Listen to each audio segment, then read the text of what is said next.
குணம் கொண்ட மூலிகை செடிகளை மக்களிடம் கொண்டு சேர்க்க வனத்துறை முயற்சிகளை மேற்கொண்டு வருகிறது. அதன் ஒரு பகுதியாக வட கோவை அவினாசி லிங்கம் மகளிர் உயர் கல்வி நிறுவனம் அருகே பாரதி பூங்கா சாலையில் உள்ள வனமரபியல் கோட்ட அலுவலக வளாகத்தில் மூலிகை நாற்றுகள் மானிய விலையில் விற்பனை செய்யப்பட்டு வருகின்றன.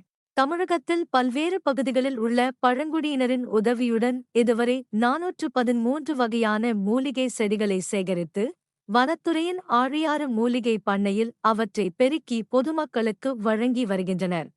நேரில் வர முடியாதவர்கள் ஆன்லைனில் ஆர்டர் செய்தால் விநியோகிக்கும் திட்டத்தை செயல்படுத்தவும் முடிவு செய்யப்பட்டுள்ளது. ஒவ்வொரு வீட்டிலும் துளசி, கற்பூரவல்லி, தூதுவளை, பிரண்டை, செம்பருத்தி என குறைந்தபட்சம் 5 மூலிகை செடிகளாவது இருக்க வேண்டும். இடம் இருப்பவர்கள் அதிக வகையான மூலிகை செடிகளை வளர்க்கலாம். பெரிதாக அவற்றுக்கு பராமரிப்போ தண்ணீரோ தேவையில்லை என இந்திய பாரம்பரிய மருத்துவர்கள் சங்கத்தின் பொதுச் செயலாளரும் வைத்தியருமான தேவசகாயம் கூறியுள்ளார். மூலிகை நாற்றுகள் தேவைப்படுவோர் கூடுதல் விவரங்களுக்கு 9994314145 என்ற எண்ணில் தொடர்பு கொள்ளலாம் என்று கூறப்படுகிறது. இலங்கையின் முன்னாள் அதிபர் மகிந்த ராஜபக்சவின் ஆட்சிக் காலத்தில் அவரது சொந்த ஊரான அம்பாந்தோட்டை மாவட்டம் மத்தளவில் கடந்த மார்ச் 19, 2013 அன்று மத்தள் ராஜபக்ச சர்வதேச விமான நிலையம் என பெயர் சூட்டப்பட்டு மகிந்த ராஜபக்ச திறந்து வைத்தார். 1300 கோடி ரூபாய் மதிப்பீட்டில் கட்டப்பட்ட இந்த மத்தள் ராஜபக்ச சர்வதேச விமான நிலையத்திலிருந்து சேவைகள் வழங்க தனியார் விமான நிறுவனங்கள் தொடக்கத்திலிருந்தே பெரிதாக ஆர்வம் காட்டவில்லை. இதனால் இந்த விமான நிலையம் நஷ்டத்தில் இயங்கி வந்தது. பின்னர் இலங்கையில் ஆட்சி மாற்றம் ஏற்பட்டு புதிய அதிபராக மைத்திரிபால சிறிசேன தேர்வு செய்யப்பட்ட பின்னர் பிப்ரவரி 9, 2015 அன்று முதல் மத்தள் ராஜபக்ச சர்வதேச விமான நிலையத்தின் சேவைகள் நிறுத்தப்படுவதாக அந்நாட்டு விமானப் போக்குவரத்து அமைச்சகம் அறிவித்தது. தற்போது மத்தள் சர்வதேச விமான நிலையத்தை இந்தியா மற்றும் ரஷ்யா இடையிலான தனியார் கூட்டு முயற்சியுடன் நிர்வகிப்பதற்கான உடன்பாடு எட்டப்பட்டுள்ளது என இலங்கை ஊடகங்களில் செய்திகள் வெளியாகியுள்ளன. ஜப்பானில் அடுத்தடுத்து ஏற்பட்ட நிலநடுக்கங்களால் இதுவரை 73 பேர் உயிரிழந்துள்ளதாக ஜப்பான் அரசு அறிவித்துள்ளது. மேலும் தொடர்ந்து இடிபாடுகளில் சிக்கியவர்களை மீட்கும் பணிகள் நடந்து வருவதால் உயிரிழப்பு எண்ணிக்கை மேலும் அதிகரிக்கலாம் என்று அஞ்சப்படுகிறது. மரணமடைந்த அனைவரும் முதல் நிலநடுக்கம் ஏற்பட்ட இஷிகாவா மாகாணத்தைச் சேர்ந்தவர்கள் என்று தெரிவிக்கப்பட்டுள்ளது. 33,000க்கு அதிகமான மக்கள் பாதுகாப்பான இடங்களுக்கு அப்புறப்படுத்தப்பட்டுள்ளதாகவும் கூறப்படுகின்றது.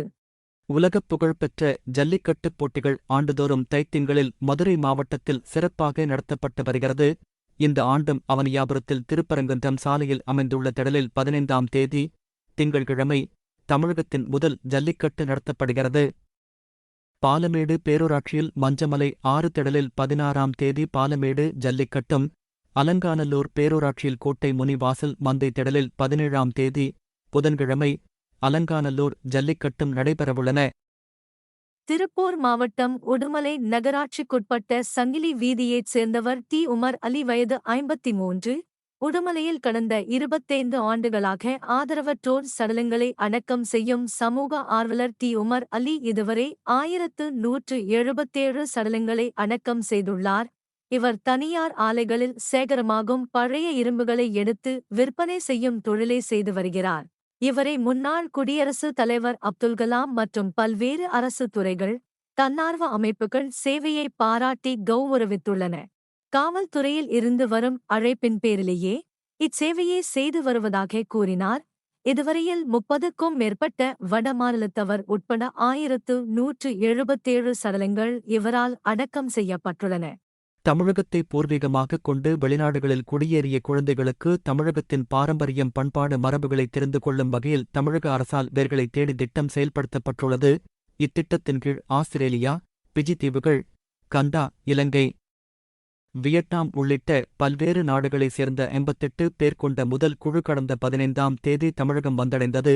இவர்கள் தமிழகத்தில் பாரம்பரிய இடங்களான மகாபலிபுரம், ராமேஸ்வரம், கன்னியாகுமரி, திருநெல்வேலி, மதுரை உள்ளிட்ட பகுதிகளில் உள்ள பாரம்பரிய சின்னங்களையும் இடங்களையும் பார்வையிட்டு வருகிறார்கள்.